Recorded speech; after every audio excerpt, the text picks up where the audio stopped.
Another exciting day of global financial markets, and the big stories today are that Biden looks like he's going to be replaced by Kamala Harris. That's the word among most of the leading Democratic power brokers. So that seems to be a very highly probable event.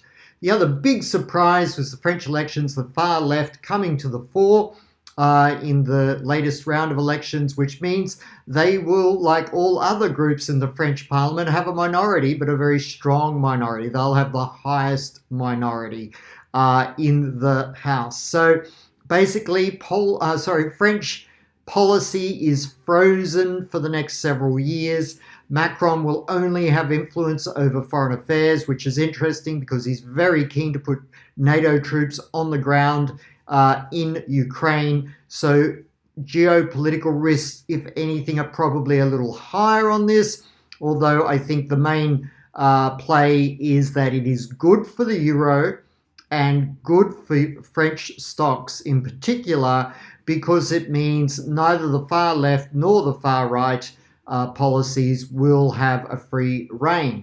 And I think that's what most scared markets, that you could have an extreme left-wing government or an extreme far right-wing government. So we have a far left minority government in France, which means policy is largely paralyzed for the foreseeable future. And France has been through periods like that before. So there's almost relief that none of the extremists are in control by markets, I would suggest. We'll see how the week progresses. Back to Biden, it looks like people want to replace Biden with Kamala Harris. I mean, at least among Democratic voters, there are some true believers still left for Joe Biden. To replace Joe Biden with Kamala Harris, who has very few true believers, maybe a small handful. I won't go into some of the sort of things that have been said within the Democratic Party about Kamala Harris. But if she were to become the nominee for the Democrats at the forthcoming US election, it will be an absolute landslide to Trump. And it looks like they're going to make that mistake. So we'll see how that unfolds. The only other thing I'd bring your attention to, as I did in a TikTok I did yesterday on Sunday morning from Manly bushland, is that US jobs data was very poor indeed. It was a very low number. The chart's coming up on that. And also the previous 2 months were revised down 111,000 combined. So the jobs data is nowhere near as strong as people thought it was. And the US economy is now seeing on its ISM PMI data both contraction in manufacturing and, would you believe it, contraction in the services industry as well. So it is not a strong economy by any stretch of the imagination. I don't know why people keep saying that. In Australia, of course, we have to turn to what will the Reserve Bank do next? Well, the Reserve Bank wants to raise rates because it's a 1960s think tank. And it believes that if there's a high inflation print, the job of the central bank is to raise interest rates, and you need 400 economists and ancillary staff and a building, etc., to work that out. That's the RBA's approach to these things. I've been saying for the last 3 meetings, maybe 4, that the RBA should have already started cutting rates. They should be cutting rates aggressively right now as the Australian economy nosedives into what could be a deep and prolonged recession, which no one wants to talk about. The anecdotes are there everywhere, and there's some hard data as well in terms of consumer business confidence and expectations, etc., and even some retail sales. So, not retail sales every month, but occasionally. So in terms of markets, some of our positions are running well. Long Apple, long Tesla, long gold, that had a very good move. Long oil. Oil's looking a little bit tight. And you've got to remember that oil has the handicap of OPEC wanting to keep a globally responsible range, really, and not wanting oil to be too high. So occasionally the oil price will be tempered, even by the people who make a profit from it, which is good to see. The US dollar has been very mixed. It seems to be sold down, and that will also support any euro rally. At first, the euro got sold down on the left-wing sort of outcome of the elections in France, and I think that was an overreaction, and certainly the price actions moved to the upside again. I think people are starting now, after this week, especially in sorting out who will be the Democratic nominee, really, whether it is Biden or Kamala Harris. I mean, no one's listening to me in the US Democratic Party.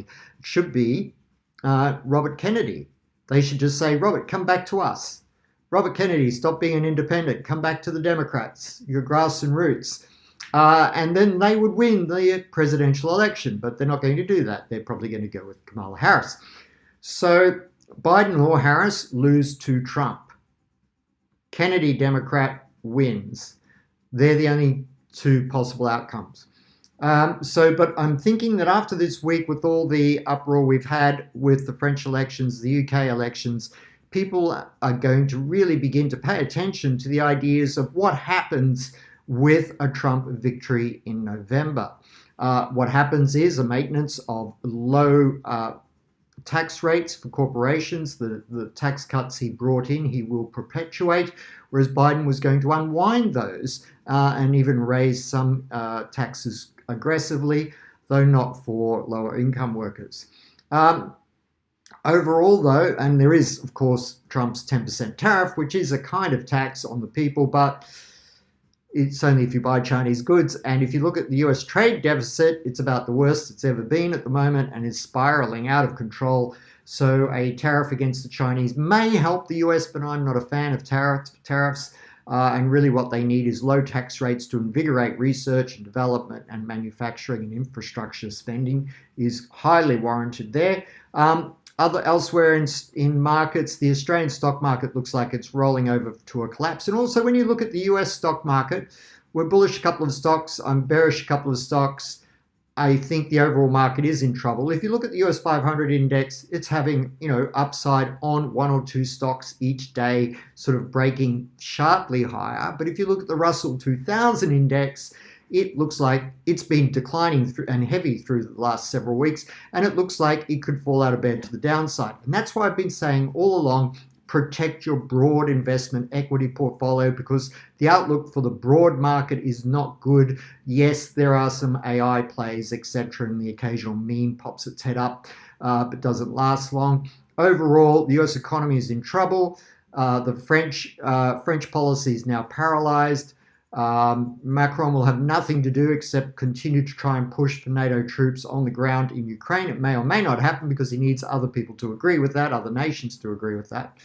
And the UK government, by the way, in the UK, my heart goes out to you, because even with the new government, not a lot's going to change. It will probably be a big spending government and still pro-migration in the end. So it's going to be a difficult domestic economic situation for the UK moving forward. Maybe not so much the City of London, but definitely the overall UK economy will continue to struggle. Sorry for that bad news if you're in the UK, but you'd probably already figured that out anyway. All right, so just quickly coming back to Australia, nosediving into recession is almost unavoidable now, as we have a central bank who has a 1960s, year 11 economic student approach to monetary policy. So this country is in big trouble over the next, I would say, 1 to 2 years. Property market looks strong in Australia, strong immigration, winding back some areas of immigration, but I think the current government, seeing the change of governments around the world, where basically Western voters are angry and they just want to vote out whoever is in Parliament at the moment.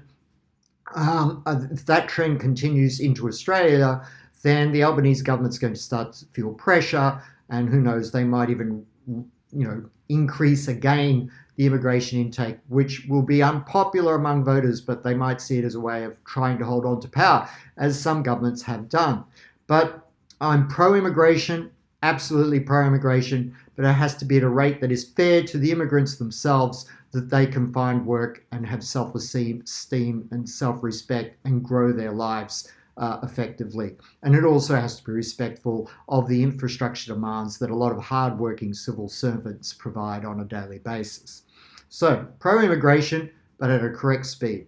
That's it from me. Basically, equity markets today, starting the week, they look softish, but I do think companies like Apple and Tesla are worth keeping an eye on for further upside. Hope you have a great week, and thanks very much.